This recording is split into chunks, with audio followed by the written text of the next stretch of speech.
দিকে দিকে কি দেখা যাচ্ছে? বাঙালিদের হেনস্থা করা হচ্ছে ভিন রাজ্যে, তার প্রতিবাদ করা হচ্ছে। বাংলা বললেই বাংলাদেশি তকমা দিয়ে দেওয়া হচ্ছে, আর সে কারণেই তৃণমূলের এই প্রতিবাদ, ভাষা আন্দোলন। আর সেখানে ভোটে জিততে বাঙালি আবেগ ব্যবহার করছে। তৃণমূলের ভাষা আন্দোলনকে এভাবেই তোপ দেগেছেন সুকান্ত মজুমদার।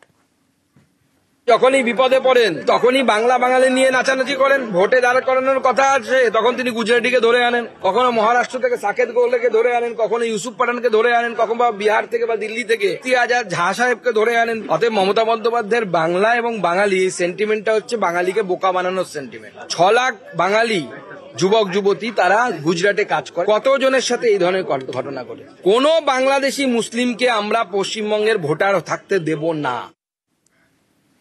আর সুকান্ত মজুমদারের বক্তব্য শুনলেন। সুকান্ত মজুমদারকে পাল্টা নিশানা দেবাংশু ভট্টাচার্যের।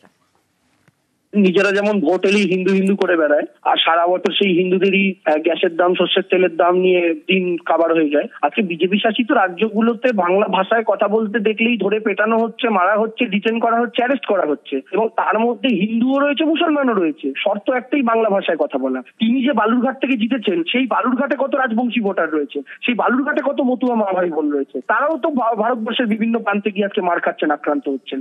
এই হিসাব বাঙালি সুদে আসলে মেটাবে।